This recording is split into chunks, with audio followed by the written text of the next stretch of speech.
Hi, my name is Madison Rojas. My students refer to me as Miss Maddie. I'm a first year teacher in a self contained autism classroom. A key disposition that makes me a successful teacher in a self contained autism classroom is patience. I have patience for behaviors, and I have the ability to self reflect on my actions in the classroom. I'm constantly asking myself what I could have done better in a given situation, how I could have guided my paras better, how I could have had a better outcome for students by approaching a situation in a different manner. I allow my students to be who they are, and I have empathy for my students.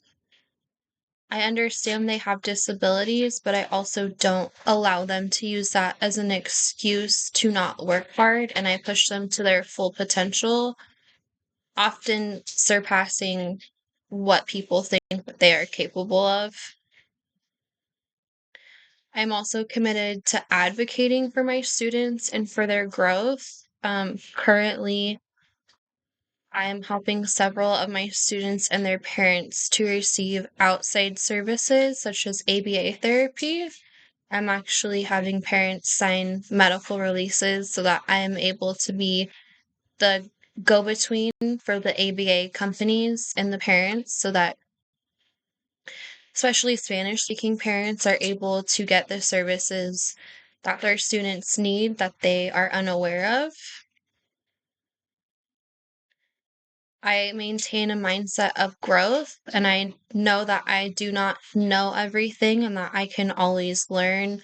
And I'm very open to feedback on my instruction, especially feedback from different people that have different experiences.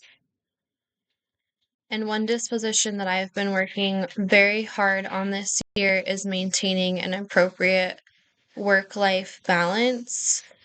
My current school will send emails past contract hours, like at 8 o'clock at night. And I've had to learn to not look at those because I know that it will lead to burnout. And I know that teachers are expected to work outside of contract hours, but I disagree with that. And I know that it negatively impacts me. So I'm trying to maintain a life outside of teaching, which is hard in the first year. Dispositions that I need to work on include organization. I have ADHD, and maintaining an organized environment is very, very difficult for me. My classroom is pretty organized, but my desk is very scary. Thankfully, I have an assistant that is very supportive of me in this aspect, but I would like to grow personally in that way if I can. Another area for growth for me is including culturally responsive teaching practices.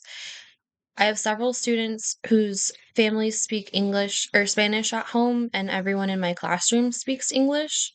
So I try to incorporate some Spanish videos into my classroom, but I do feel like I could be doing more to support my students' diverse backgrounds.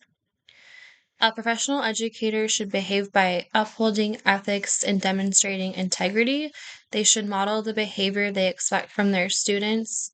Professional educators should have the ability to self reflect and regularly evaluate how they can improve their methods to help students to be more successful.